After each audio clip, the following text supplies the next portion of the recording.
What's going on, everybody? Welcome back to another Going Rounds podcast.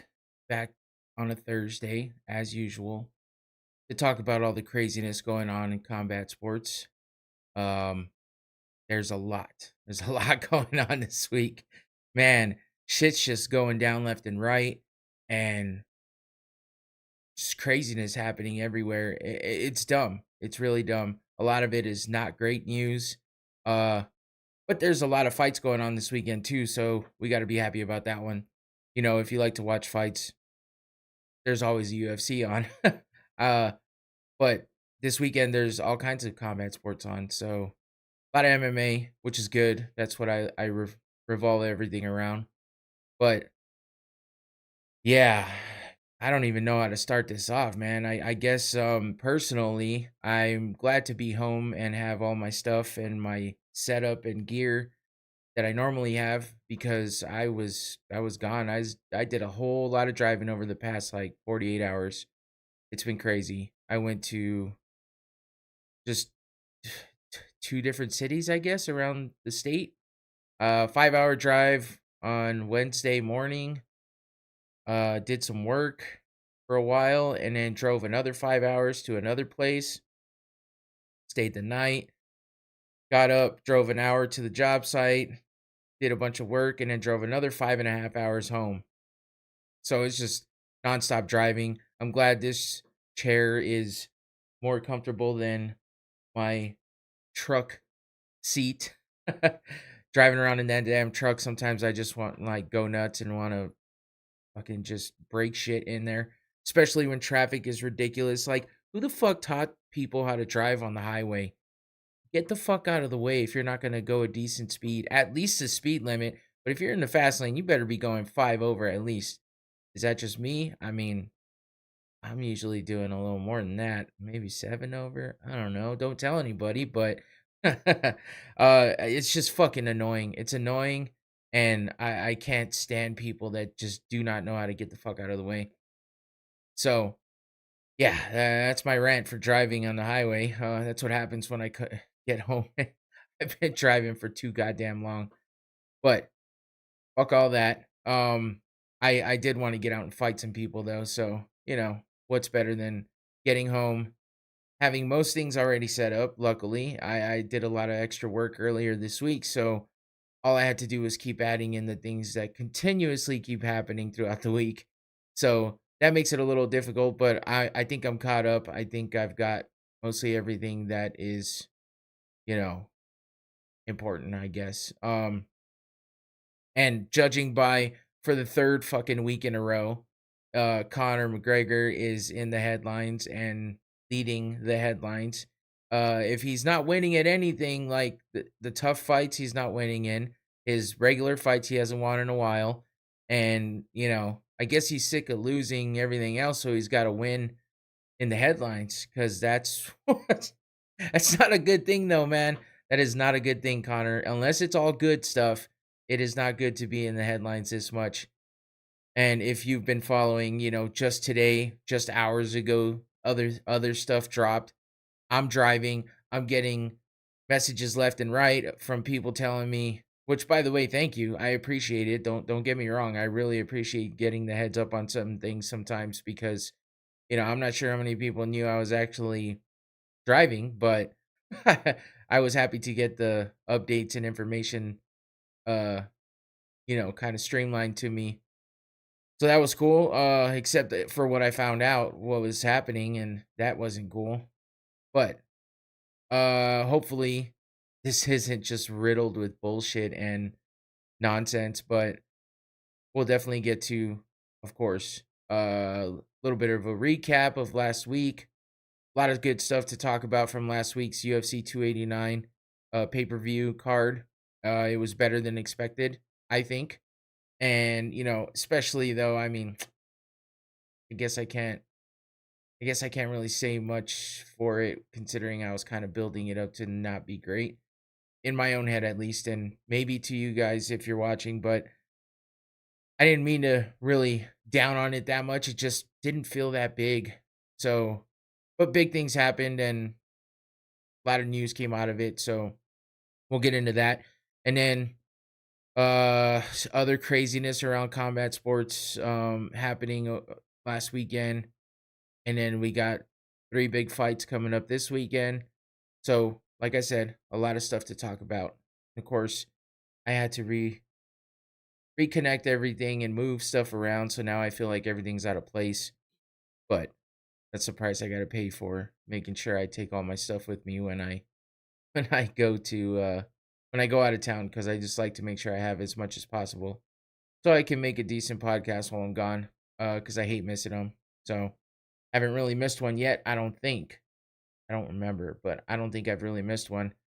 And I'm not gonna hold myself to that high standard of never missing one. If I have to miss it, I have to miss it. But until I absolutely have to, I go out of my way to make sure I put it out there and, get everybody some content. And if you don't watch anything else and want to keep up with stuff, just watch this, because I try to cover all of the things that are important and happening. Good stuff, bad stuff, everything like that. So, without prolonging it for too much more, I will just remind everybody to make sure you like the videos, subscribe to my channel, help me out, tell somebody about it, send somebody the link, help me grow the channel a bit more. Little by little, it's happening. I'm getting more and more views here and there, which is nice. Like to keep it going. So yeah, help me out by, sharing it with somebody and telling somebody about it. Like, subscribe, all that good stuff. And that's it. I'm not going to go on about that anymore. I hate doing it in the first place, but I want to remind people because it is helpful if you do any or all of those things. So I'd appreciate it. All right. So let's get started with the obvious. If you've been following the drama today, the news today, the things going on. And of course, we got to start with Conor McGregor. It's rather unfortunate news. Actually, I'm going to take a drink first because this is upsetting. First of all, I wish Conor would stay in the news for good things. It was cool when he was in there.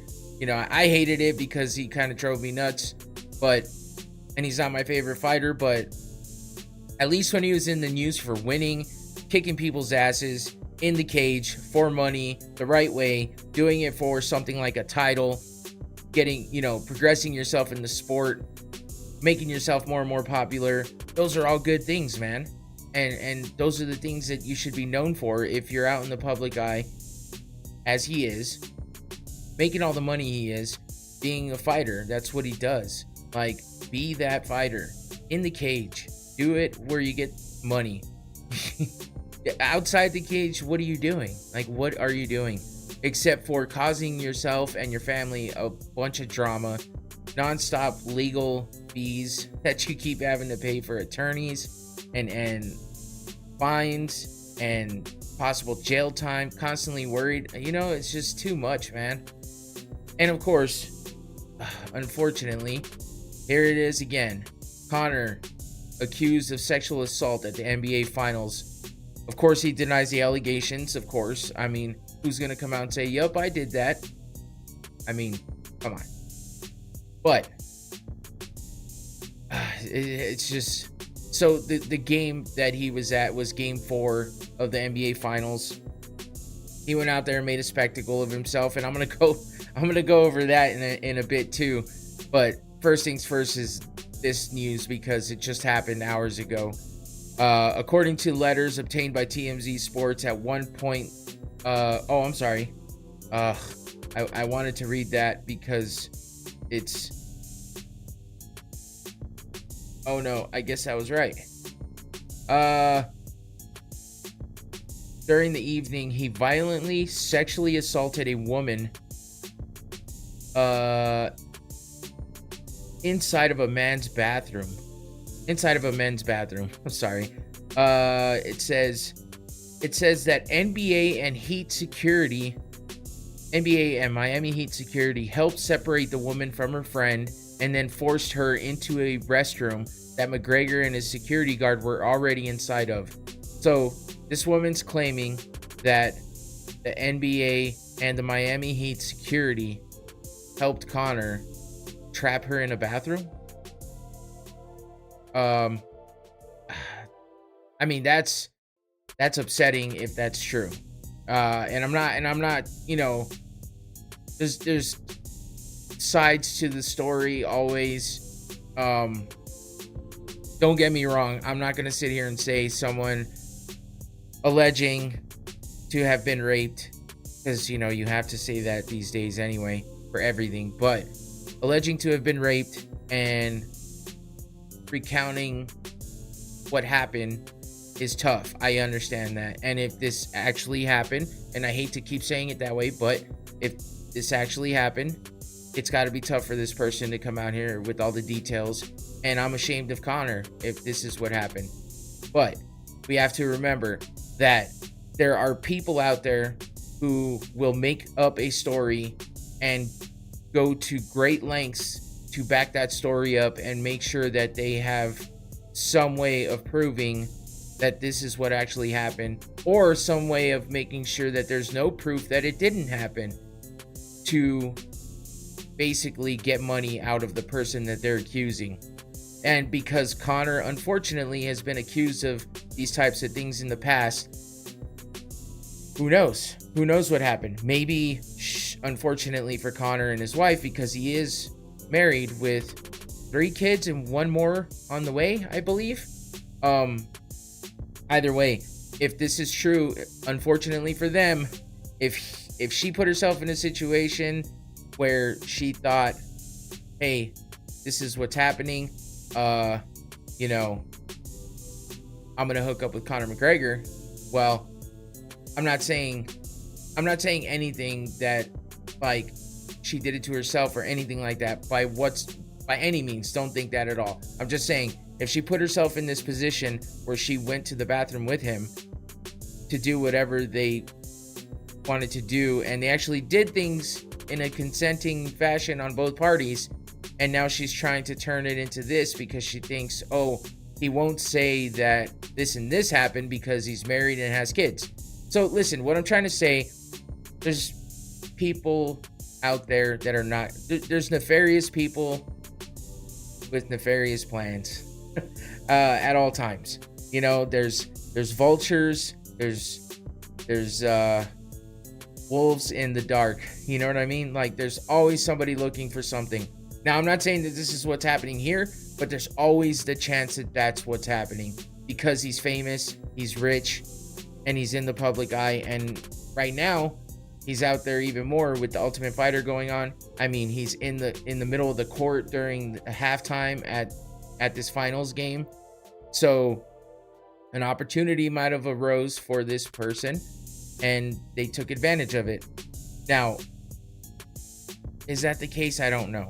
But let's continue on, because there was letters written to the police department or to TMZ. I don't know exactly how it all went down. I don't have all the details, but these are what I'm reading is from these letters.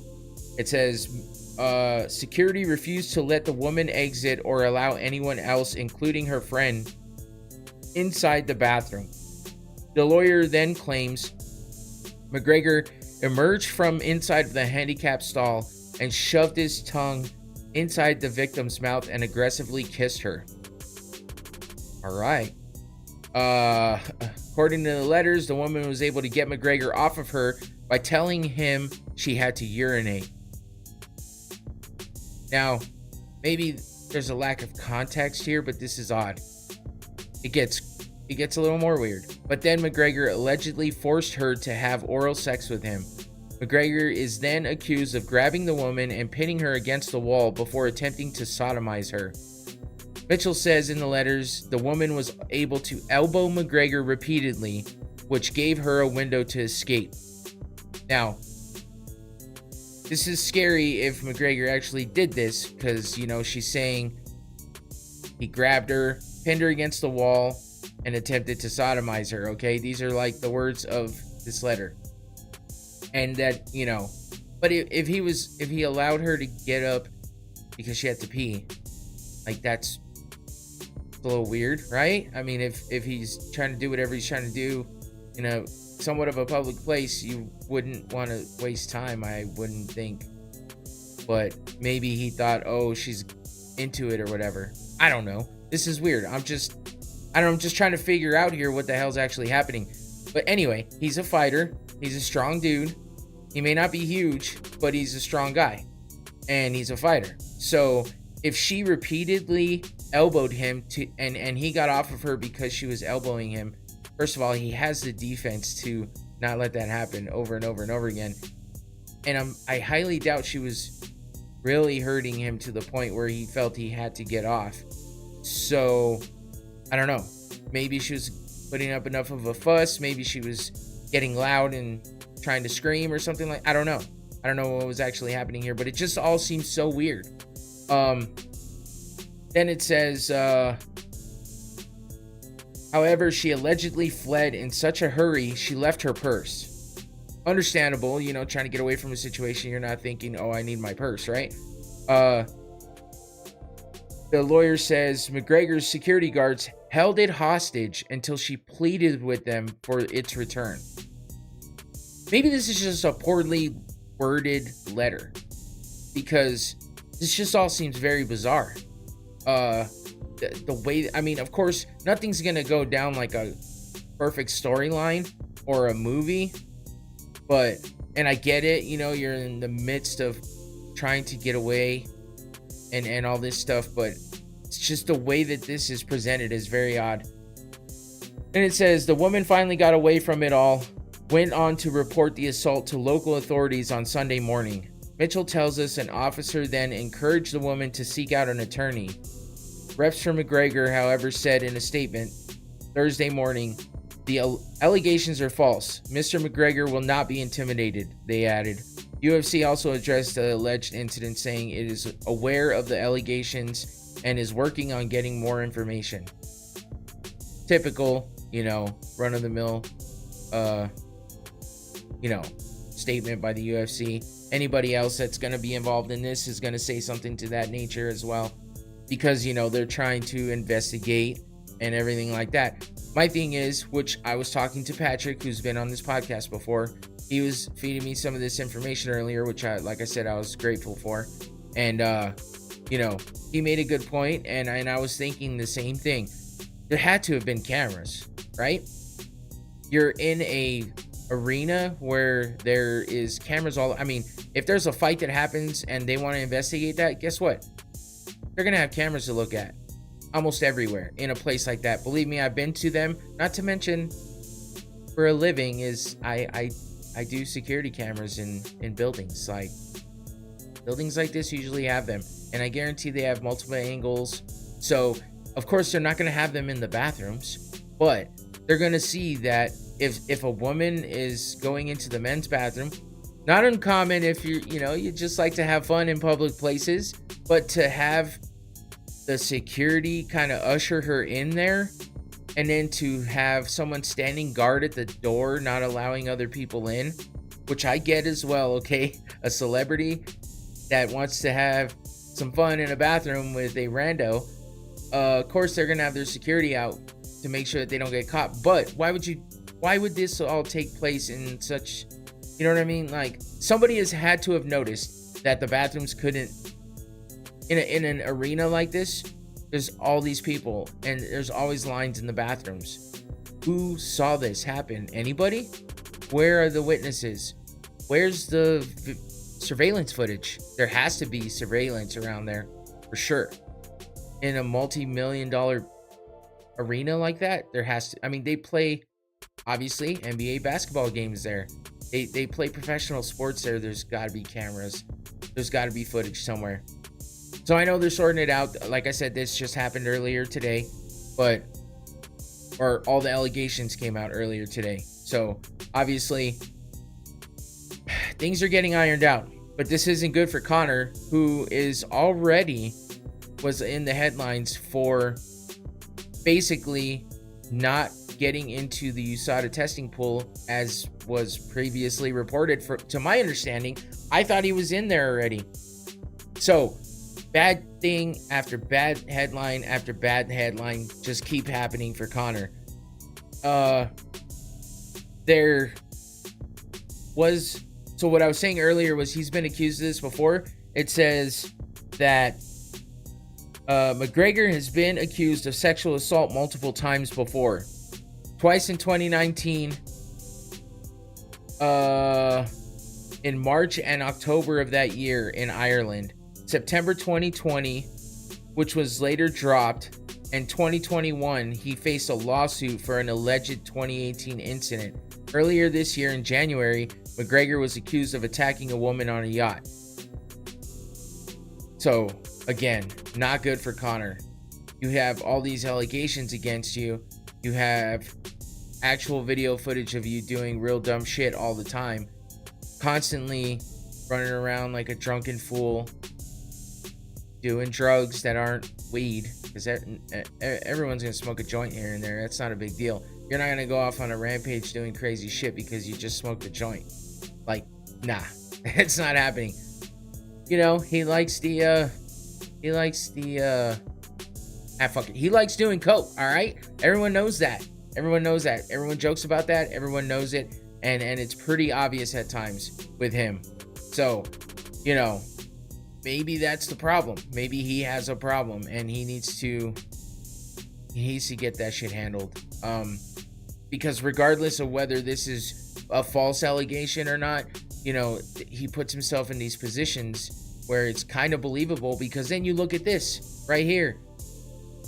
3 different incidents, 3 different incidents. 2 in 2019, 1 in 2020, which it got dropped. I get that. And then again earlier this year, like, not all of them are sexual sex assault. But he attacked a woman, and you know, so there's just all these things that are constantly happening.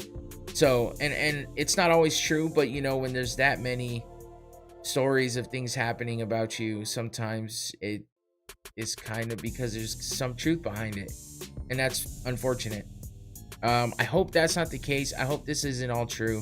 You know, there are people out there in general, but women that will find a way to get some money off somebody, and if they can blackmail you to say, hey, I know you're married with kids, I'm gonna say this and that, or else, you know, or give me money. Or they're gonna pull stunts that find a way to get them money, because they expect people to automatically, you know, just believe them. But there's also the chance that Conor's just doing dumb shit. So, I don't know. I really hope it's not true. And I really hope we find out some news and you know, get some updates soon. But I guess we'll just have to wait and see. Some real hard evidence would be best, one way or the other, so that we're not guessing. But we'll leave that to the professionals, and we'll move on from there. So, little recap of last week. PFL is in, you know, it's in its season right now. So we're going to have fights for a few weeks in a row, and then they'll have to take some time off, and then they'll come back. So they're in the mix of it right now. PFL 5. Pretty big upset at the top of that card. Jesus Pineda got a win over the current champ, Brendan Loughnane. That was a complete upset of crazy proportions. Nobody thought Brendan Loughnane was going to get beat, especially by somebody like Jesus Pineda, who isn't like a big name, you know. But it was in round 1, KO by knees and punches. So let's see what else. Bubba Jenkins got another big win against Sung Bin Jo.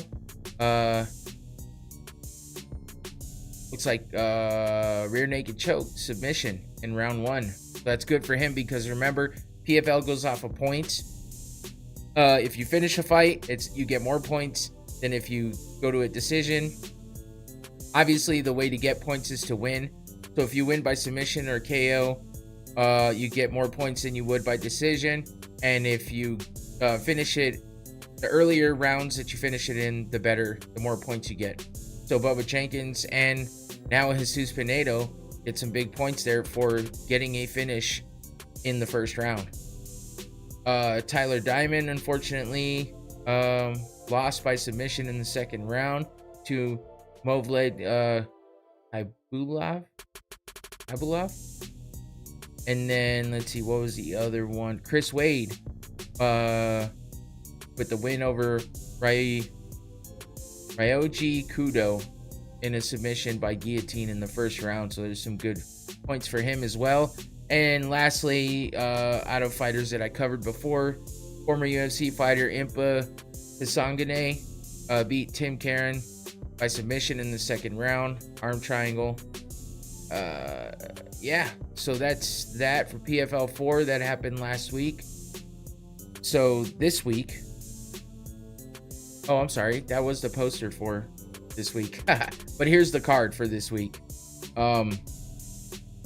At the top, we have Ante Delija against Maurice Green, who I guess Maurice Green is a protege of John Jones. He was on the Ultimate Fighter. I believe he was on John Jones's team during the Ultimate Fighter. So, I don't think... Let's see. Oh, perfect. I like it when my stuff wants to run slow. That's annoying. Yeah, so he spent a little bit of time in the UFC. 1, 2, 3, 4, 5, 6, 7. Looks like 8 fights in the UFC. But his nickname, what is his nickname again? It's the Crochet Boss, because that's what he did on the Ultimate Fighter show. He sat there and was crocheting a lot of the time, which was very weird. But he's a badass. We also got Larissa Pacheco versus Amber Leibrock, which Pacheco is the one that beat Kayla Harrison not too long ago, last year, I believe, which gave Kayla Harrison her first loss, and she lost her belt. Amber Leibrock mixes it up with a lot of UFC fighters. I don't recall if she's actually been in the UFC. I can check that real quick. But she is Invicta, Bellator, and PFL. But she is a training partner for a lot of UFC fighters. So you might have seen her in some videos and stuff like that. Aspen Ladd, former UFC fighter as well, up against Carolina Sobek. And then Jorgen De Castro was in the UFC as well at one point in time. Yep, he had about 4 or 5 fights in the UFC. He's fighting Dennis Golstev. And then, yeah, looks like that's about it. So you can catch PFL tomorrow on ESPN Plus. Tomorrow night, I should say. If you're looking at watching a little bit of a different style of MMA, you know, like I said, they do actual seasons with playoffs and all that good stuff. So check it out tomorrow if you're into PFL. Before I move on though from PFL, last week, unfortunately for Marlon Moraes, he did lose. That was one I forgot to go over, but I was actually talking about it on the podcast last week with Patrick that I feel like Marlon just doesn't have it anymore, and you know, if he were to lose again, I felt like he needed to retire. Little did I know, probably during the podcast, he actually lost his fight and he did retire. So, you know, he was known for some pretty big fights, including a big KO win against the now bantamweight champion Aljamain Sterling. He knocked out Aljo stiff, cold, KO completely. Aljamain always he always jokes about the fact that he dabbed while he was knocked out, because he was knocked out kind of like this. It was funny at the moment, kind of cool that he could make fun of himself that way, but it was a nasty KO, out cold, stiff for a little bit of time, and yeah, it was pretty bad. But Marlon was a champ in World Series of Fighting at one point in time, a big contender for a long time in the UFC, and he just couldn't put it together to get back on a good winning streak. after leaving the UFC. Lots of losses, unfortunately, but still a great fighter, and I'm glad he's getting out now before it gets way too late. So thank you, Marlon Moraes, for all the good memories and great fights we got to watch you be involved with, and I hope you find happiness outside of fighting, because man, I don't want to see him get beat up anymore. He's gotten knocked out a few times, and it's just at that point where you start cringing when you see him fighting again, because you're like, I do not want to see him get KO'd again like he has been so many times before. So good luck, Marlon Moraes, and thanks again for all the good fights. So there was a big boxing match last weekend. I always forget this. I think it's Josh Taylor. I knew it was a J. But I could never remember his first name. Josh Taylor versus Teofimo Lopez. And yeah, Lopez got that win in, let's see, it looked like by decision. But from the sounds of it, Lopez, was pretty decisive in that win. And it looks like yeah, unanimous decision, even though two of the judges awarded Taylor 5 rounds of their card, which should have probably only been 3 from what I heard and from what it seems like here. So that was Josh Taylor's first loss. So took away his undefeated record, which is kind of crazy. As you can see here, Lopez with all the belts. He's gotten wins against Lomachenko and now Taylor. So let me see here. Let me find. I hate when I can't find what I'm looking for. Wow. Okay. Well. Oh, there it is. At age 25, WBA lightweight, WBC franchise lightweight, IBF lightweight, WBO lightweight, ring lightweight, WBO super lightweight, ring super lightweight. That is a lot of belts. I don't understand all these. I'd assume that, those are just all the different like promotions, and obviously those are 2 different weight classes, super lightweight and lightweight. So yeah, he's done some good things in boxing, but unfortunately, oh no, here we go again. I like it when I see what I did here. Let me fix this real quick before I get annoyed. There we go. So yeah, unfortunately he did retire, which is fortunate in some people's eyes. He got out while he's young. He's only 25 years old. He's won all these titles and he's beat really big names. But, I guess he decided it was time to retire. And it sounds to me like maybe this is one of those retirements where it might be kind of money based. So apparently he was saying, I made millions for whoever, the promotion or ESPN or whoever he was talking about. He was saying that he made millions for them and with the viewership and everything else, and yet he only got paid $1 million, which is pretty sad considering the big fight that it was. And if they really did get a lot of views, it's always sad when you hear about them not getting paid a lot. I mean, $1 million is a lot, but is it enough to cover when you have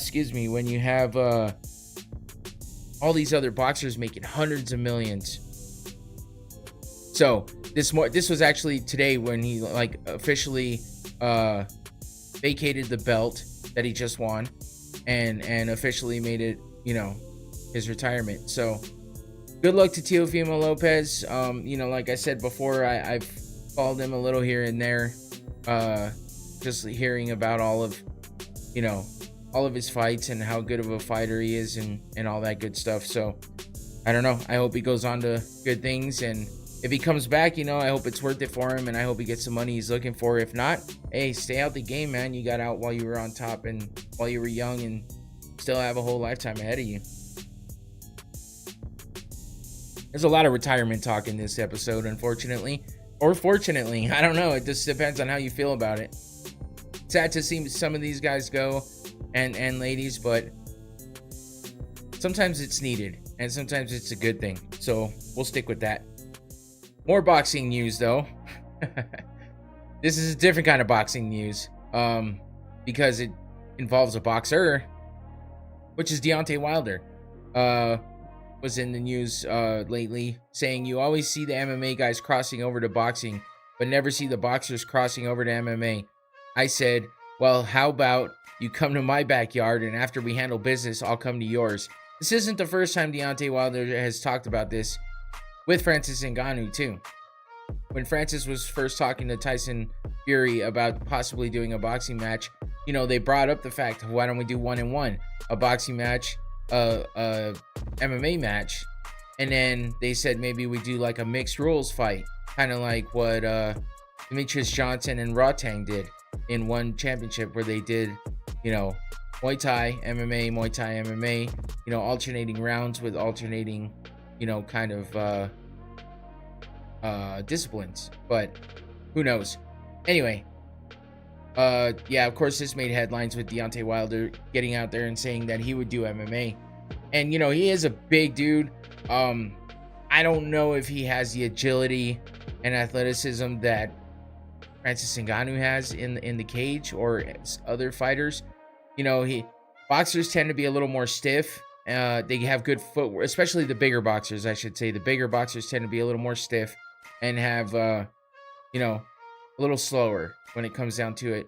They're quick with their hands, but maybe don't have the footwork to back it up. Or if they do have the footwork, would it carry over to MMA with those takedowns, having to watch for the takedowns and the kicks? I'm not sure. But so watching this fight, that would be interesting as hell to me. I mean, I'd like to see them box and do MMA, either one. So if it happens, I'll be watching for sure. And of course, we have to have some Tyson Fury news. If Ngannou's talking about boxing somebody, then Jon Jones is going to be talking about boxing somebody. But this was Tyson Fury saying, I hear that Jon Jones is looking for a fight. I am your man. They've been going back and forth with this stupid shit, and with Dana talking about wanting to get Tyson Fury in the cage. And now, I guess this is making headlines because that was the last thing that was said. Let's get Tyson Fury in the cage to fight Jon Jones in MMA in the UFC. Now, Tyson Fury's saying, I hear that Jon Jones is looking for a fight. I am your man. Well, does that mean in MMA, Mr. I'm not an MMA fighter. I'm a boxer. You get in the ring with me. Like, that's what he said before. So now he's changing his tune, right? Is that what's happening here? I'm not sure. Not too much context. Didn't read into it very far. Didn't really want to, because when it came down to it, it's all fucking lip service at the moment. A lot of fucking talking and no action. Get the fucking job done, if that's what we're gonna do here. Get the fight signed. Get the money in line. And let's do this shit. Quit fucking around. Quit talking about it. Or keep talking about it because it gives me content. Gives me something to talk about. Either way, at some point in time you get sick of it. Fucking fight already. Let's quit talking. So, we'll see what happens there. Continuing on with the circus of boxing. And I say that because I don't know if you saw this. Mayweather fought Arturo Gotti Jr. Or John Gotti Jr. I'm sorry. I'm thinking of a real boxer. This dude, John Gotti the third, I should say, not Jr. They got into this gigantic fucking brawl because the fight got called off because they were talking too much shit. Now, this was an exhibition match like fucking Floyd Mayweather likes to make it all the time because he fights these fucking freak show fights. Now, John Gotti III is the grandson, the grandson of John Gotti, obviously. I'm sure you know who that is. But he is actually an MMA fighter, and I believe he's like 4-1. So he's not too bad in MMA. Apparently, from all the highlights I saw, Mayweather was just toying with him, fucking with him. I don't think Gotti knew what he was getting himself into. and he got frustrated. They started talking shit back and forth. I guess there was a lot of grabbing and a lot of like pushing and stuff like that. So the ref just said, fuck it, you know what? It's an exhibition match. This shit's over. I'm not dealing with this anymore. Because he warned them over and over and over again. So yeah, of course they start talking shit after they decided that, you know, it's like, dude, just fight in the fucking ring. Like, that's what you're there to do. Shut your fucking mouth and fight. Quit being a bunch of little bitches and talking shit and do the fucking fighting when you're supposed to. And not having to fucking dodge a ref because you're an idiot and you want to fight more after the fight gets called. You had that much animosity beforehand, or now after the fight's over. Why don't you fucking do that when you're fighting, when you're supposed to be fighting? Take it out on him, and then you want to go after him with a cheap shot? Like, come on. This shit just fucking frustrates me because I don't know what the fuck they're thinking. And then, of course, all this bullshit with all the fucking entourages, and the shit spilled out into the streets. People are fighting, brawling, cheap shotting each other, kicking each other in the fucking head. You know, they're all a bunch of fucking idiots, if you ask me. I get it. You're going to back up your dude. You're going to get in there. People are going to do this and do that. But if the motherfuckers would just fight when they're supposed to fight, this shit wouldn't happen. You know, if people got beef outside of it, let them take care of it out there. Getting all these it took like fucking half an hour to get this fight started because all their entourages and fucking fans and shit were jumping in the ring. Like, what is this freak show circus shit? Like, Mayweather, I don't know how he's getting paid for this. Who the fuck is paying for all this? Like, why is this a thing? I don't even know what promotion this was. It says Zeus in the corner. I don't know what the fuck that means. It's all stupid. It's all stupid. It fucking pisses me off. I don't get it. Mayweather's always doing this bullshit. You know, it's like, hey, dude, quit fucking dodging punches and getting a real fucking fight with somebody when it matters. When it matters. Same with Gotti. Like, and of course, Gotti sent a fucking tweet out, was like, fuck the Mayweathers, you know. Hey, what'd he say? Hey, McGregor, we need some backup. And McGregor's were like, I roll with the Gottis. I'm like, here we go. So, you know, it's always something. There's always a fucking angle. It never ends. When is Mayweather going to get so old that he's not going to be able to keep doing this shit? When's he going to pick the wrong can to kick around in a ring and actually get knocked the fuck out, what exhibition or not? Because I'm telling you right now, if I was going in there and they said, oh, it's an exhibition, relax, I'd be like, nah, I'm going to go in there and I'm going to try my best to knock him the fuck out. And if I can't, so be it. A lot of people haven't. But if I can, think about how sweet that would be. And I'm not saying me specifically. I'm saying if I'm in the position of any of these fighters that have this opportunity, you know, and if they want to say, hey, take it easy, don't be trying to fucking knock him out, I'd be like, cool, okay. And then I go in there and knock him the fuck out. Because he needs to get knocked out. I give him credit for what he did in his career, but I'm kind of sick of Mayweather and all this bullshit. So, and then of course, some more bullshit. Conor McGregor. The same night he's getting accused, or, you know, the night of the, you know, allegation, this is what happened during the halftime. He's supposedly promoting this like pain spray or something like that. And he goes and hits the fucking Mascot. Now, the way that Mascot dropped, that didn't look fake. That looked like he really got hit and fucking fell back. And then he drops another bomb on him while he's on the ground. Like, dude, McGregor, what the fuck are you doing, man? And why as a fucking Mascot, do you think it's cool to get hit by a real professional fighter? So both parties are stupid in this case. There's not a whole lot of padding in that costume. And that second hit looked like it got under the head of that costume. And who knows is he actually knocked the fuck out right here? I mean, it looks like he's playing dead, but is he really knocked out? It's just crazy, man. Apparently that second punch though, it really hurt him. Put him in the ER. The dude's fine. I'm sure he just has a fucking bruise on his face or something, or if that. But I know he got rocked. That's for sure. So, Conor, man, if it's not one thing, it's another. But we'll keep the Conor talk going in a little bit of a lighter fashion because, of course, the episode 3 of The Ultimate Fighter was this past week on Tuesday night, and oh man, still bad luck for Conor. Now, maybe he would win more. I mean, he's doing good things with everybody in training, it seems like.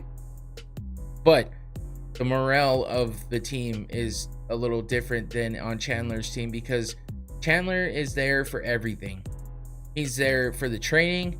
He's there for the weigh-ins. He's there for the fights. He's there for after the fight. He's there for everything. He's got the jersey on. He's playing the game, you know? He's like, this is my team. I'm part of the team. Let's do this shit.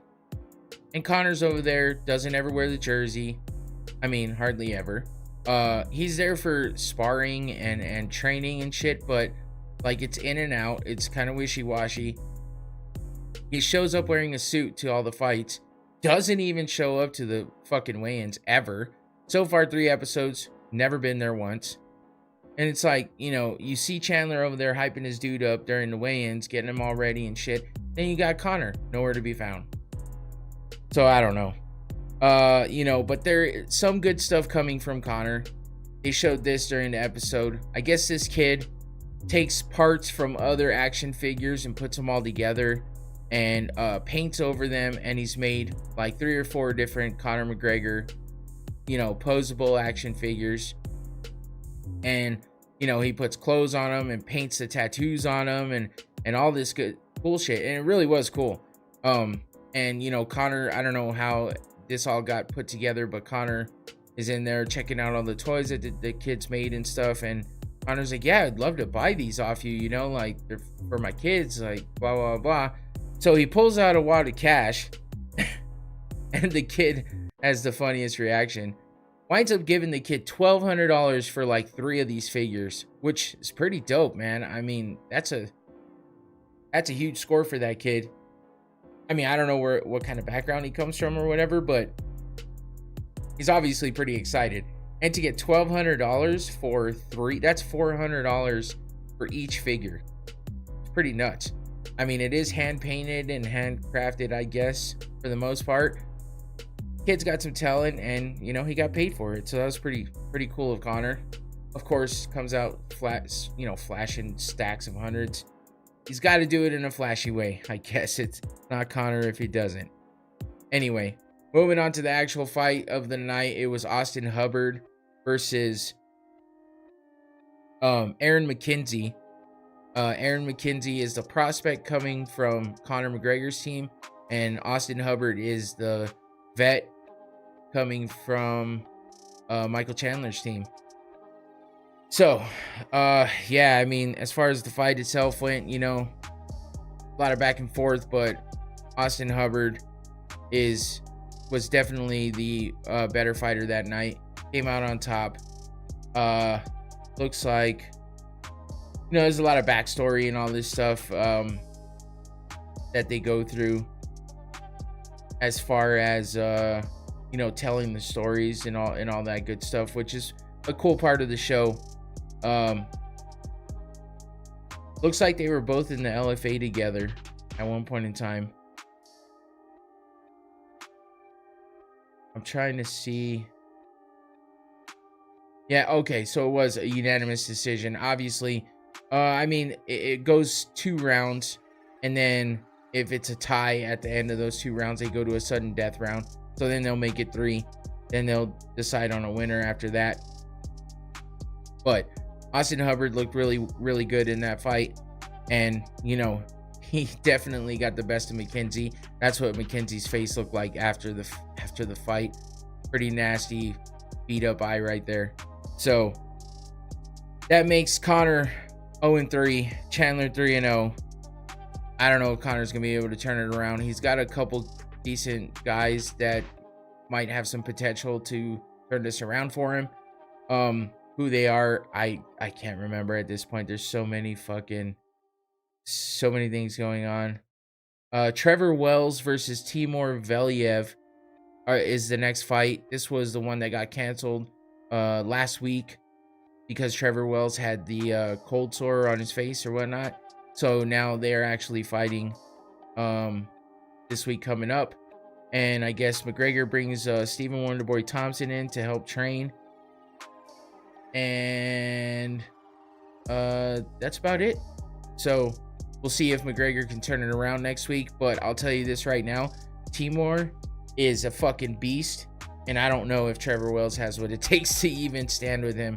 So that'll be interesting. We'll see how that goes. Maybe more of this. Let's see if Conor can get a win finally. But as for regular MMA, we have a pretty big Bellator card coming up tomorrow night as well. So you have PFL 5 happening tomorrow night, and then you have Bellator happening tomorrow night as well. Now, out of the two, I gotta say Bellator kind of has the edge on this one as far as being the better card. You got Vadim Nemkov versus Yoel Romero for the light heavyweight world championship. You got Sergio Pettis, brother of Anthony Pettis, versus Patricio Pitbull, brother of Patricky Pitbull. So the two brothers fighting for the bantamweight world championship. Now, this one is kind of special because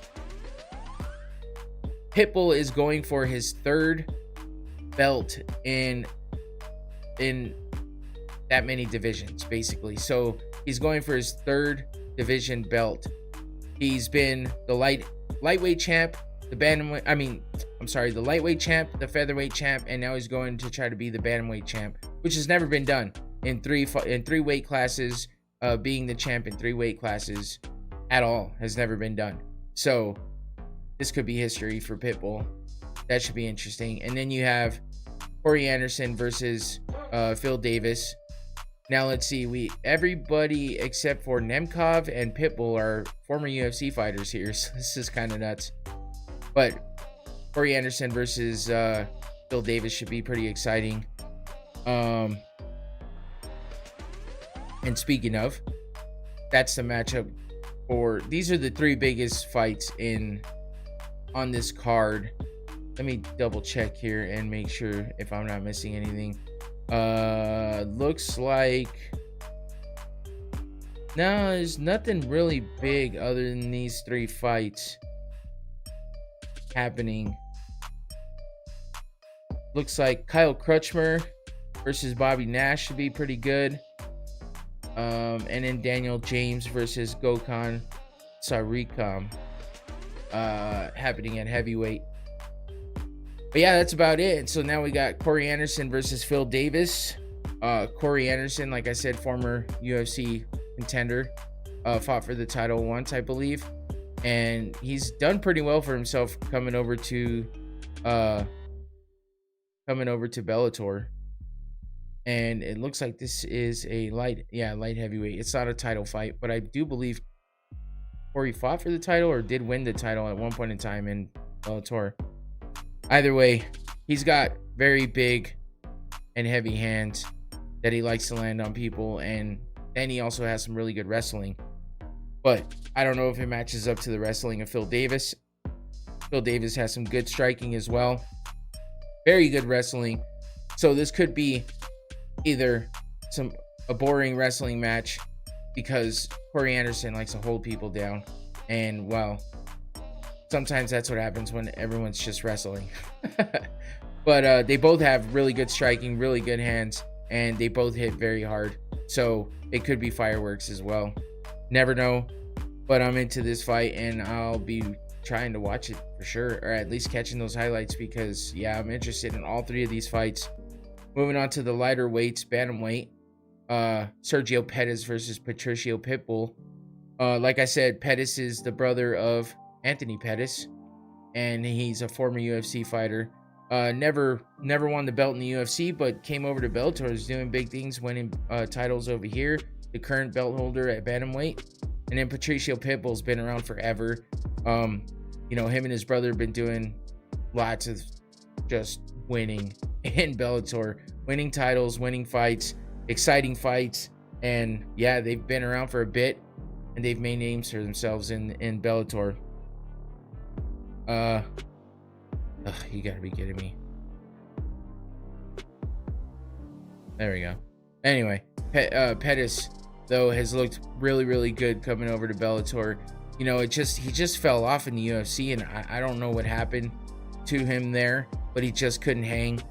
He needed a revamp, so he went over to Bellator, and made his way up to being a contender and then eventually fighting for that belt and winning it.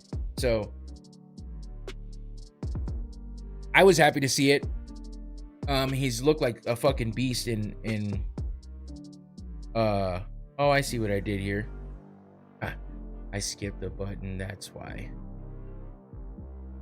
There it is. Yeah, just doing what the Pettis brothers do though, and that is, you know, big kicks, big punches. It's always showtime when it comes to the Pettis brothers. So, but then you got Pitbull, who is also a very exciting fighter and is game to fight. Standing up on the ground, doesn't matter. Always exciting, always doing big things, as you can see here. And, you know, with that big Pitbull tattoo on his back. So, Patricio Fieri, I can't even say his last name, but both of them are called Pitbull. So they basically just use Pitbull as their last name. But he's coming off of that big win at Ryzen versus Bellator on New Year's Eve. But he is on a 3-fight win streak. And I did want to go back and see Sergio Pettis. Work for me.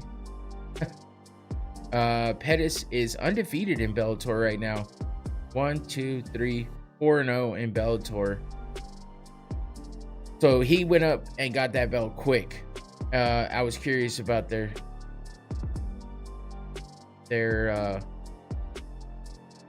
records in Bellator. Getting lost with my words here. Anyway, moving on to that main event, which I kind of feel like that Pitbull fight should be the main event, because that could be historic. You know, winning 3 titles in 3 different divisions. That's pretty crazy, and I think that it should be bigger. But you know, these are the more the heavyweight guys, or light heavyweight, so they're heavier weight, and they usually put the heavier weight guys up at the top, especially if, you know, there's 2 title fights. Usually it's a title fight. That's what they do in the UFC. Title fight goes on top, but if there's 2 title fights, the heavier weights are the main events. So we got Vadim Nemkov versus Yoel Romero. Yoel Romero, as I'm sure most of you know, used to fight in the UFC. Vadim Nemkov is apparently Fedor Emelianenko's like protege. So Fedor being one of the greatest ever, you know, Vadim is right there, you know, with him, trying to make his name to become like his mentor.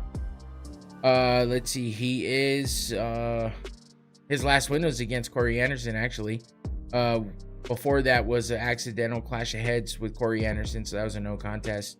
Other than that no contest though, he is 1, 2, 3, 4, 5, 6, 7, 8-0 in Bellator. 8-0-1 in Bellator. That's crazy. And he's beaten Phil Davis, Ryan Bader, Corey Anderson, Rafael Carvalho, Phil Davis twice actually, Liam McGeary, Felipe Lins. That's a lot of big names right there. So Nemkov is doing the damn thing, and he's got a big fight, a big God damn it, I forgot what I was gonna say. He's got a big challenge ahead of him with Yoel Romero though, because Romero's like a freak. He's 46 years old. Now his face looks a little old, you know, a little bit like you might think, okay, yeah, he's in his 40s maybe, or late 30s. But dude, his body, he looks like a 9-year-old. Like, he is ripped and shredded up, and it's insane. He's coming off 2 wins, Melvin Manhoof and Alex Polizzi. Before that, he lost to Phil Davis in his debut in Bellator. So he's only had 3 fights in Bellator. So yeah, jeez. I mean, Romero. Well, let's go with Nemkov first. Oh my god, I did it again. Why do I keep doing it? I am getting ahead of myself here. You know what? Who cares? Nemkov, big heavy hands, big punches. You know, that's just nasty right there. And I believe that's Corey Anderson. But dude, Nemkov is ripped up as well. So,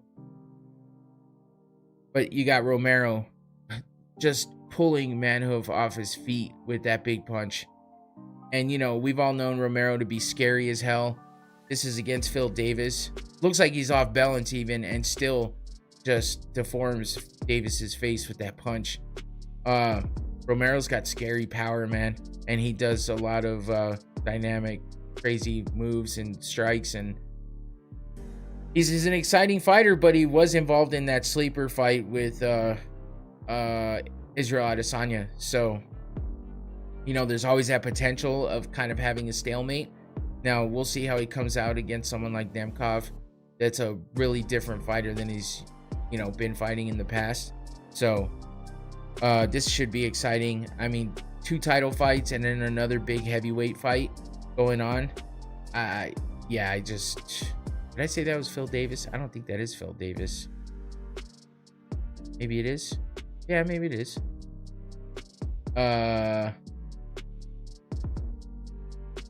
Let's see. Yeah, it is Phil Davis. What the hell am I thinking? For a second there, I doubted myself because I think it was the hair.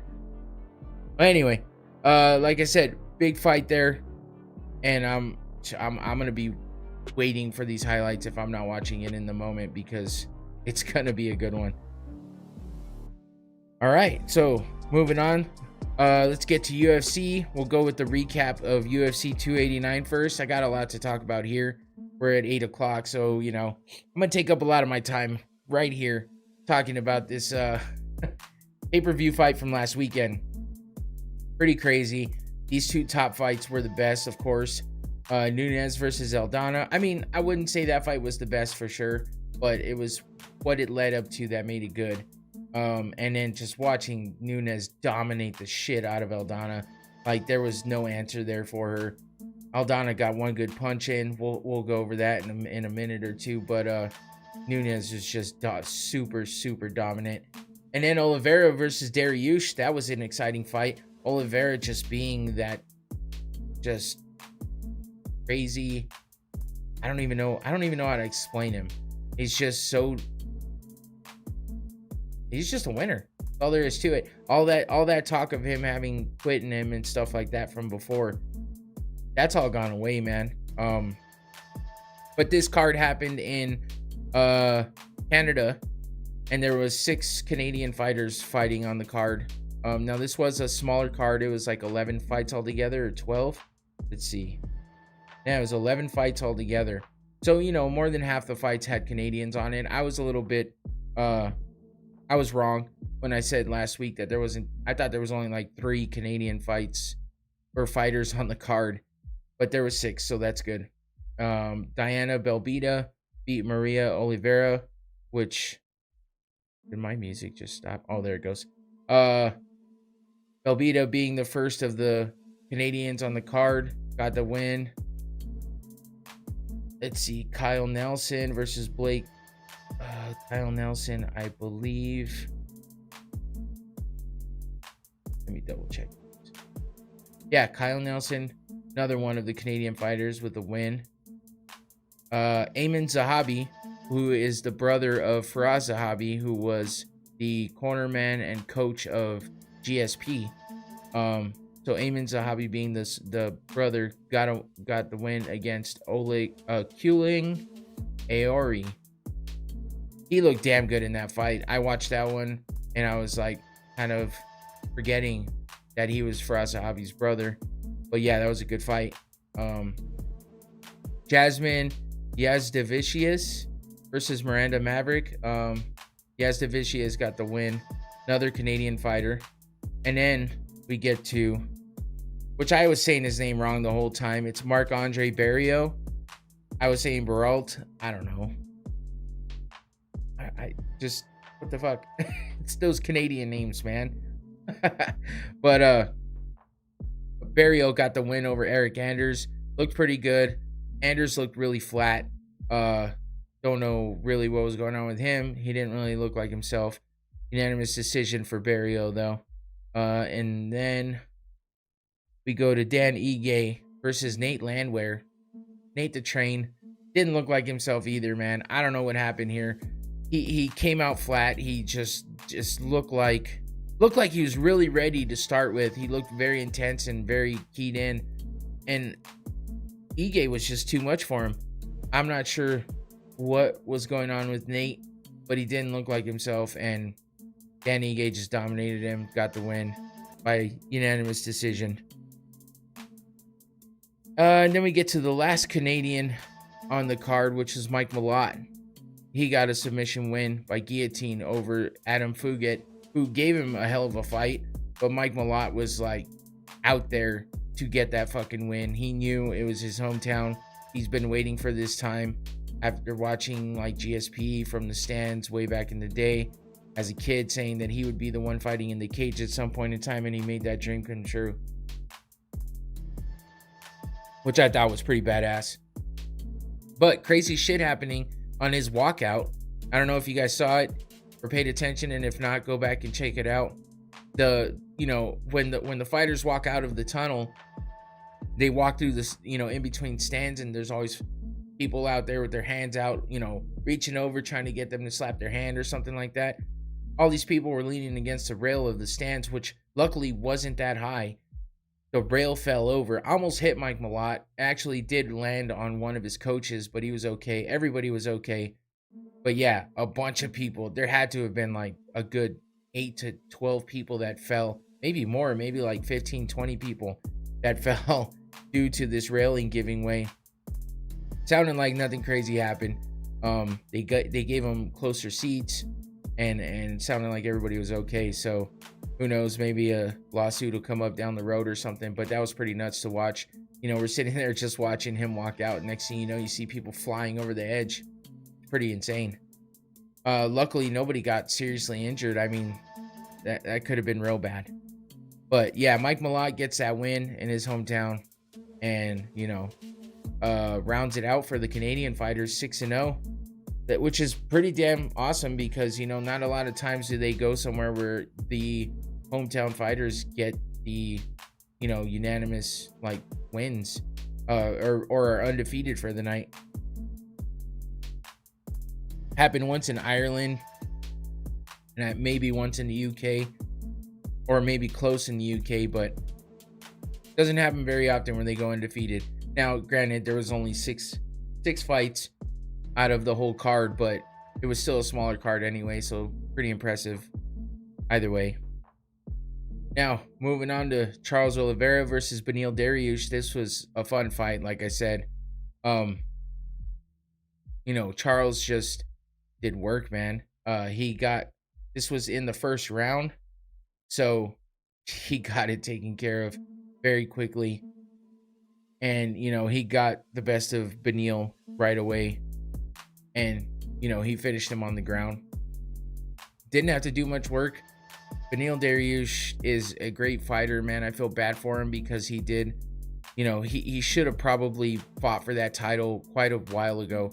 And I don't know. He's not a very popular guy. He's very religious, which puts a lot of people off. He's very family oriented, which is a good thing in my book. But the thing is he looks older than he is. So he's not, and he's not a real big talker. He's kind of a passive guy. So with all that said, I mean, he's a fucking beast in the cage, and he fucks people up, but he does it so quietly and just doesn't look like much of a fighter when you just see him. He looks older than he is. He looks very unassuming, and he doesn't talk a lot. So it's hard to get behind somebody like that. There's something about him that I don't like. I'm not sure what it is. I'm not trying to be rude, but there's just something about him I don't like, and maybe that's what resonates with a lot of people, and that's why he's not very popular. But either way, I feel bad for him. He waited so long to be up there in contention. Has been waiting and possibly even, deserved that title fight a long time ago, and now he's big setback fighting Oliveira and losing like he did. So, and this is just watching Beneil on the ground like that, Oliveira walking away like he owns the place, which, Charles was very emotional though before, during the walkout and stuff like that. And then he was very emotional again after the win, sitting on the cage celebrating. I just thought this was a dope picture, you know, just watching him. There's another one from another angle of, you get to see a lot more of the crowd in the background and stuff. But I just thought, I don't know, this one was just my favorite. It's pretty cool catching that intense emotion at that time. And then an interesting fact, Oliveira win a whole fight without getting wobbled. Because normally, now this was a very short fight, obviously, but normally he's in a war and he gets dropped or he gets wobbled, he gets fucking rocked at some point in time or another in all of his fights. So for this fight to have gone down, I thought it was pretty funny that someone would bring this up. Interesting name on Twitter though, DMT_UTD. I don't know. Looks like we're talking about DMT, but I don't know. If you don't know what that is, look it up. Sorry, I don't. We don't have to get into that here. But let's get to the main event, the biggest story of them all. Amanda Nunes, she's considered the GOAT in women's MMA for a reason. And that's because she does work with everybody, including Juliana Pena, even though she lost to her once. We'll get into all that drama in just a second, but the good part here, unfortunate for Aldana, I don't know what the fuck she was thinking. I don't know if the bright lights and the pressure got to her, or if she just wasn't ready for this type of challenge and situation, for this type of a fight yet. It looks like she was, considering all of her prior fights. So I don't know what happened, but she just was flat. She looked like she didn't want to be there. She looked like she didn't know where she was at times. Looked like a deer in headlights, kind of, like if it was her first time ever in the UFC fighting. Like she had the jitters and stuff. I don't know what the fuck was happening, but she got her ass whooped, basically. Amanda Nunes did what she does. Ugh, here we go again. Well, we're gonna have to deal with it. Amanda, I forgot though. I'm getting ahead of myself. She did do one good thing, which was catch Amanda Nunes right here with this left. But that was it. But it was significant because it actually did wobble Nunes for a minute. You could see that she kind of was like, she got hit and she was like, kind of stumbled for a second, had to get her wits about her again. But Aldana didn't go after her. She didn't capitalize whatsoever. Had she have done anything, would anything have come of it? I don't know. But it might have made for more of an interesting fight, but she just let it go as if she didn't even recognize that she hurt her. So, well, in her defense, Nunes did recover quickly and come back after her. And then she just continued doing massive damage. Aldana didn't look that beat up until maybe like the third round. And then going into the fourth and fifth rounds, holy shit, her face is just ballooned up. Amanda hits hard as fuck. And, she was walking around just comfortable as shit, smiling, and looked like she was having a good time kicking the crap out of her. And basically, I think just enjoying knowing that it was the last time she was going to be in the cage. Because she got the win and celebrated the win with her wife, Nina Nunes, or Nina, I forgot her original last name now. Answer off. She's a UFC fighter as well, kind of in a hiatus right now because she obviously they had a kid. Nina carried the baby, so now she's pregnant again with their second baby. So but yeah, Nunes got that win, and then she proceeded to retire. She is a two division belt holder with the bantamweight and the featherweight women's divisions, and she's going out a double champ. I don't think anybody has done that to this point. I actually held both belts when retiring. She took off her gloves. She definitely took advantage of all the time, made it well known that she was retiring fully. And good for her. She's going out on top with a big win. She looked super dominant. Looked like she was like basically made it look like she was bored with the sport. She didn't have any good challengers, and then it was time for her just to move on. And I don't blame her. And apparently, she mentioned that she wasn't even supposed to be fighting because she's not supposed to be kicking for sure. She was advised by doctors that she has nerve damage in her leg and should not even be kicking. And she's gone through an entire training camp, a couple of them at this point, and fights with, this nerve damage. And she's not even supposed to be kicking. It's crazy.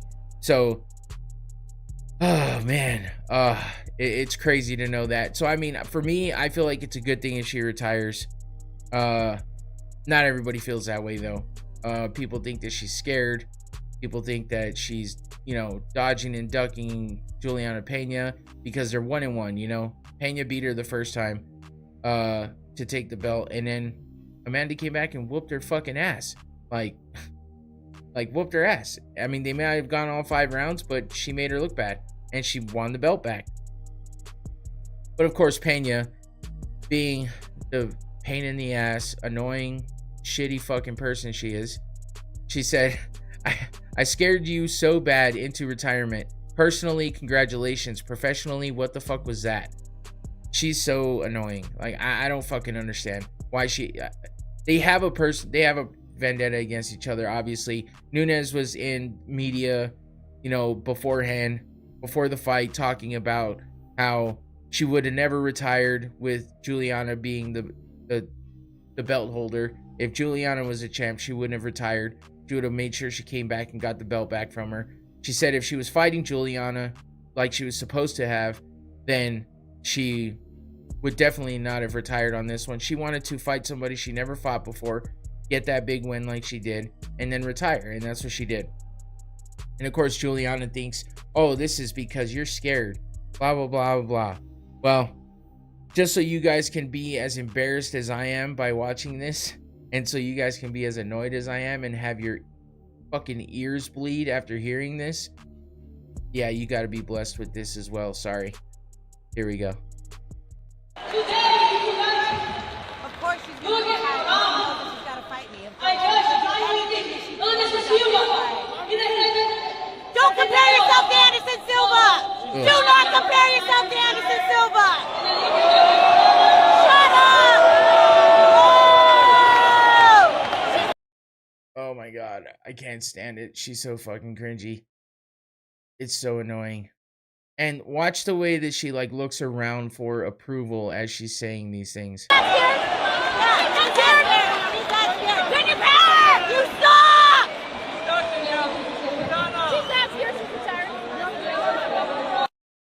Ugh. I can't stand it. I can't stand it. It's so fucking annoying. Have some fucking respect. Go on Twitter afterwards, talk all the shit you want. You're sitting there watching the chick retire. She has her family in there. She's shut up. She's obvious. She's done. She's done. She's not gonna fight anymore. You could try to get her out of retirement after the fact. Let her have her fucking moment. Don't be a disrespectful little bitch. Because why? Because you think you're fucking better? Because you beat her once? Oh well. Get the fuck over it. When the first words out of your mouth, oh, of course she's got to retire. Of course. Because she knows she's got to fight me. Bitch, she beat your ass last time. Now, you might have beat her the first time, but she beat your ass last time. So, shut your fucking mouth, because you're fucking annoying. And you're on that level now with Colby Covington and Sean Strickland and the king of cringe, who should be your fucking boyfriend, because you're now the queen of cringe, you stupid cunt. I can't believe that I have to sit here and listen to that bullshit. It's so fucking annoying. And she's cringy as shit. Watching her look around for and wait for the approval of everyone as she says what she says. Get the fuck out of here. You're a child. You're a child and you're annoying, and your stupid little cunty friend next to you needs to shut her fucking mouth too. It's all annoying. I can't stand it. I'm sorry. I know. I'm just going off talking shit over a woman fighter who could probably beat my ass. Whatever. I don't care. She's fucking annoying. I talk mad shit about the dudes. It's her turn. She's fucking annoying. She's cringy. And she shut the fuck up. because and I'm so glad I'm past this one right now. I'm so glad because I had to like edit this video and like not edit it, but cut it down, make it like good to be able to put on here. And I had to listen to this so much. I can't stand her fucking voice. Here's the thing. She's a pretty girl. She's a good-looking girl. Okay? I thought so from the get-go. But that does not circumvent the amount of cringiness and bullshit and just secondhand embarrassment I get for watching her go like, ugh. Oh my god, dude. And the bitch doesn't shut up.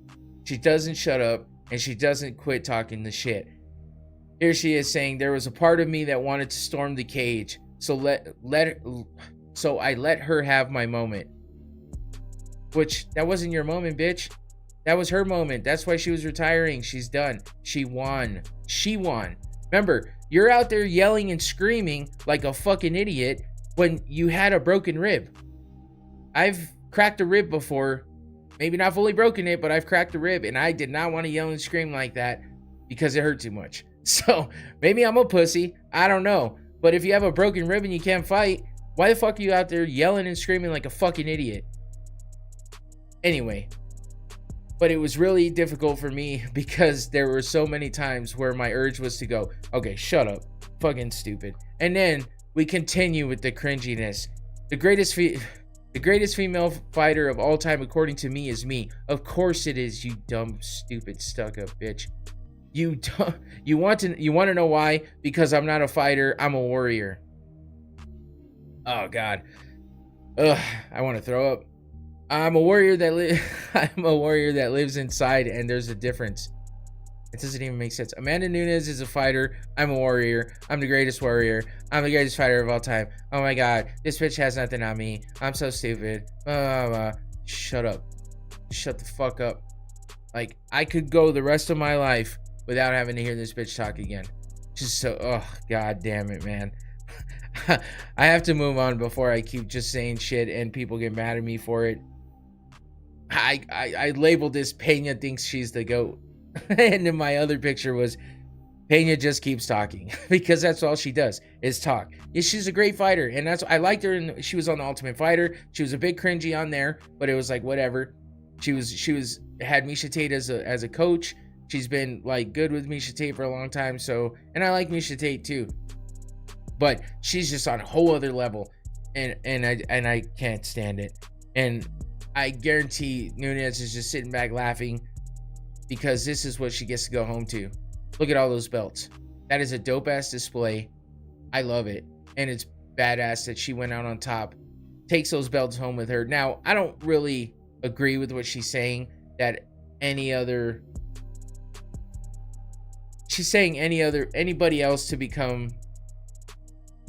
to win the belt from this point on it's the fake belt. And I'm like, okay, but you retired. This is what happens. You basically vacate the belts and now they move on and the next person's the champ because you're no longer willing to go in there and fight for the belt anymore, which is fine. But you can't say that they're all fake champs. I think she's just saying that to get to Juliana, and that's what makes me laugh. But yeah, fuck Juliana Pena. She's fucking annoying and stupid, and I don't like her. And she's on my shit list now. So you're gonna have to hear me talk shit every time I have to cover her. But in the end, on a positive note, thank you to Amanda Nunes for everything, all the fights, all the memories. I've been watching her for a long time. You know, she lost to Kat Zingano. She lost to Pena once. You know, she's had losses, but she got her shit together, and she wound up rising up and becoming a 2-division champ, simultaneous belt holder, goes out on top, still holding both those belts, the reigning champ for both. There's no better way to do it. And she leaves the crybaby bitch in the stands with fucking nothing to, you know, she's got nothing except for thinking that, oh, she's leaving because she's scared of her. Get out of here. Anyway, I have a respect for Nunes for everything she's done for women's MMA. The dominant champ that she was. Dude, the demolishing of Ronda Rousey, Chris Cyborg. That Chris Cyborg fight, I don't think I've ever yelled and screamed so loud and jumped up and down so hard as I did when I watched her beat the fuck out of Chris Cyborg. Not to mention how she beat the shit out of Ronda Rousey. And let's not forget at UFC 200 when she first won the belt against Miesha Tate, it was hard as fuck to watch that fight continue on with the beating that Miesha Tate took in that fight. At least they stopped the Cyborg and Rousey fight because it was so bad that they couldn't allow it to keep going. But Miesha Tate is a real warrior that stayed in there and got her ass beat. And, you know, she may have lost, but she put up a hell of a fight. So, anyway, thank you, Amanda Nunes. She is my daughter Trend's, tenant Trend. She's been on here before. I always like to shout her out. Go follow her on all social media. But this is her favorite fighter.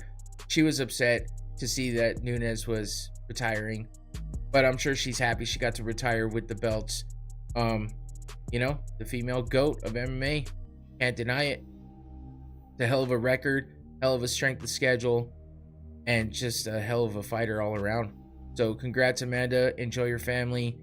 Enjoy the rest of whatever you do from this point on and the rest of your life, really, because she said she's done, not coming back. It's not one of those fake retirements. And she's ready to move on.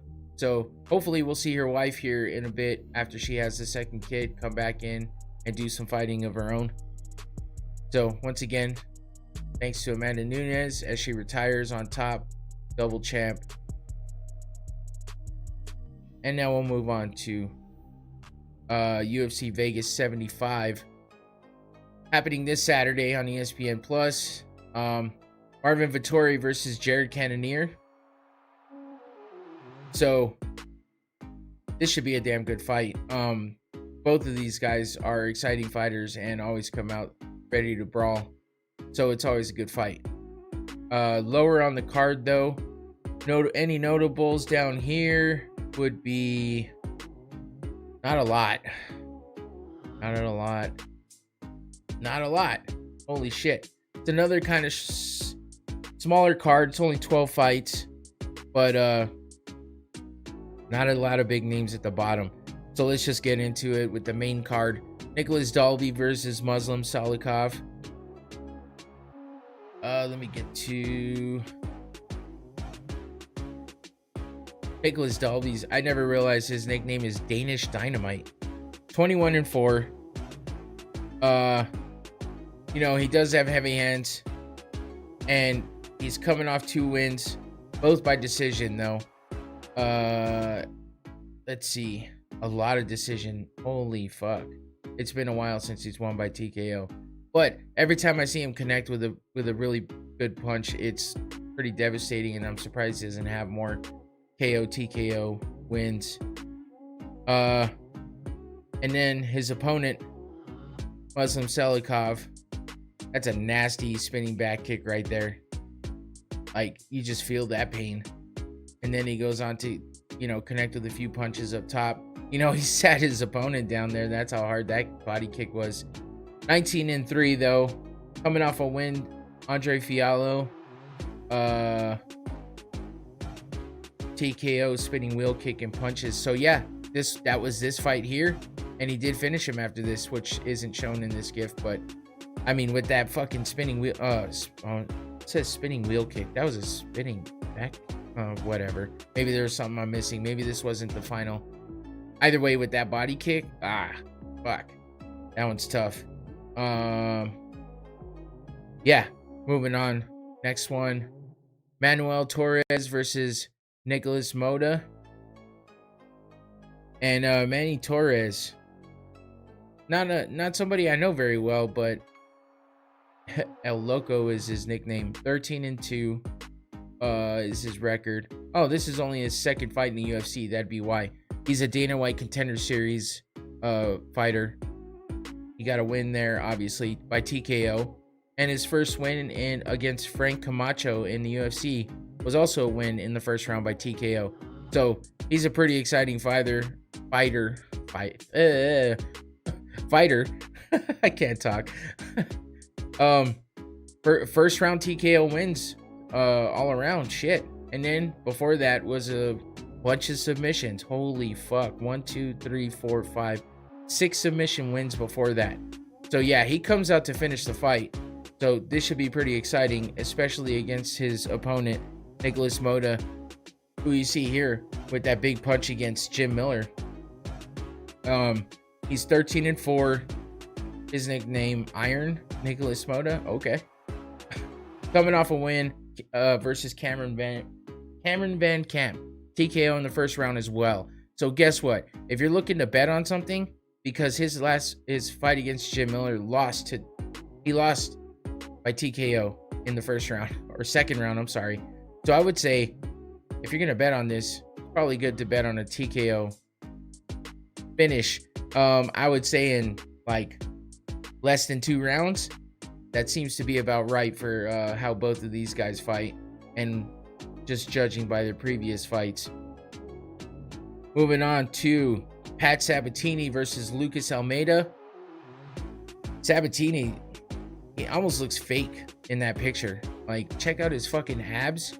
It's kind of crazy, weird. Like, he's got this weird structure to him. I don't know if that sounds weird, but whatever, I'm saying it. Sabatini is 17-4, coming off a loss to Damon Jackson. Damon Jackson's been involved in a lot of the fights that I've been going over recently. But before that, he was on a 4-fight win streak.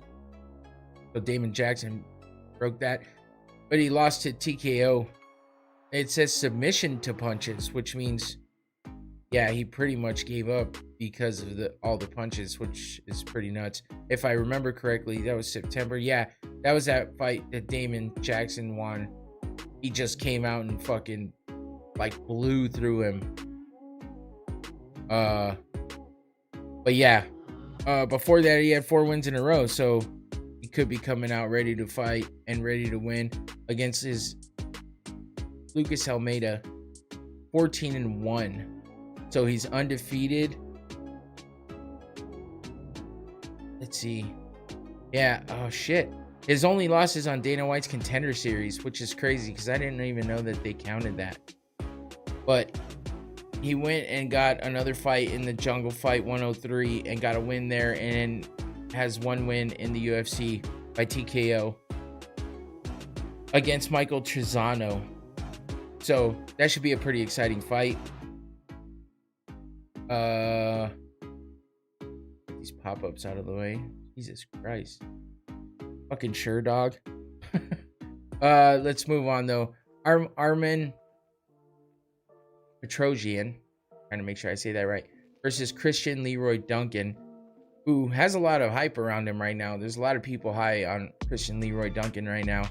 I mean, I guess I understand why, but it's just like, it's almost like someone knows something I don't. I mean, he is 8-0 overall, but I don't know, maybe people just see something in him. But Petrosian has got this nasty knockout. Lands that kick, seems to stun his opponent, and then he gets down there and fucking just finishes it with punches. He is 8-2 overall, coming off a win to AJ Dobson by unanimous decision. And then this must have been, yep, this was his Dana White's Contender Series. So yeah, I could see what made them want to sign him, because that was a pretty impressive finish there. And then he is fighting, like I said, Christian Leroy Duncan, undefeated. He's from England. And he is, yeah, he's only got 1 win in the UFC, but everyone, like I said, is high on this guy right now. All of his wins are by TKO, except for one submission and 1 decision. So, not too bad. Dusko Todorovic,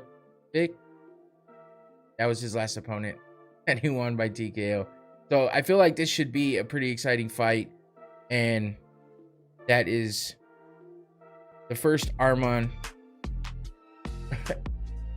So, it's Arman, and now it's Arman Sarukian versus Joaquim Silva. Crazy names, man.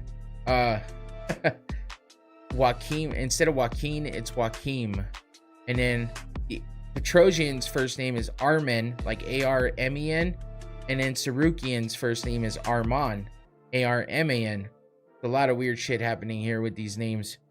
But sorry, it's just one of those things that kind of catches your attention. Sarukian, 19-3, coming off a win. He is, damn, he's got a lot of fights in the UFC since 2019. Oh shit, did I pushed the wrong button, didn't I? I sure did. There we go. Arman Sarukian versus Joaquim Silva. There's the one. See, the Arman and the Arman, those, they got me mixed up. Anyway, like I said, coming off a win. Joaquim Silva is 12-3. I'm trying to remember. I feel like I've seen something specific. Neto beat JJ. What the fuck? Kind of weird. Anyway, he's coming off a win in the UFC. He had 2 losses before that. His last win was by TKO though. Joaquim Silva. These are Sarukian I've heard of. Haven't watched him fight a lot. Silva I haven't heard of really. Looks like he has a few fights in the UFC and he's been in there since 2015. But he fought once in 15, once in 16, once in 17, once in 18, or twice in 18, once in 19, once in 21, and once in 22. So like he fights like once a year. That would be why I don't really know who he is. I mean, he has a win over Jared Gordon, but that's really it. I don't know, man. Some of these guys, there's so many people on the roster. It's tough to keep up with all of it. But moving on to the main event. Marvin Vettori versus Jared Cannonier. I can't talk anymore. I'm going way too long here. So let's push through this because I'm about done. Vettori, though, has a win over Paulo Costa, as shown here. And then, you know, he's fought for the title, I think, once or twice against Adesanya. Looks like maybe just once. You know, he has all the potential. He seems like someone who would definitely be up there and probably have already won the belt at least once, but he just hasn't been able to put it together. He's real streaky. He's got, like, his last one was a win, but then he's got a loss to Robert Whittaker. So it's win, loss, win, loss, win, win, win, win, win, loss. He's lost twice to Israel Adesanya. So he's fought for the belt twice. So this is one of those things where who knows where he's going to go from here if he gets the win. Fighting a tough opponent like Jared Cannonier, who has also fought for the belt before and lost to Israel Adesanya. This is against Derek Brunson with this crazy elbow and then like back fist. Kind of a nutty sequence there. But he's coming off a win to that dumb bitch Sean Strickland, which I'm happy to see. Because fuck Sean Strickland, right? And then before that, that was his loss to Israel Adesanya. But yeah, he's got another one with a lot of like mixed up wins and losses. Cannonier seems to have all the potential in the world and a lot of talent, heavy hands, good striking, but you know, he just hasn't been able to put it together to actually win a belt. So we'll see what kind of a fight he puts up against Marvin Vettori, but that does it for all of that. I'll be watching that on Saturday on my phone because I'm going to be hanging out with some people on Saturday. Maybe it's an early Father's Day kind of celebration. So happy Father's Day to all the guys out there who are dads or stepdads or anything of the sort. Because Sunday is Father's Day. So happy Father's Day to all those guys out there. And I know I'll be enjoying my family and having a good weekend. So I hope you guys all do too. Don't forget to watch all the fights happening tomorrow. It's PFL, Bellator, both happening tomorrow night. And then Vettori versus Cannonier, UFC Vegas 75 on Saturday. Try to keep up with all the Conor drama This is like the third week in a row where I've done Conor as a headline. I feel like it's a cheap way to get views, and that's not what I'm trying to do. It just happens to be that Conor's in the fucking news and won't stop. So until he does, that's what it's going to be. As for me, I'm out of here. I've talked to you long enough. I'm out.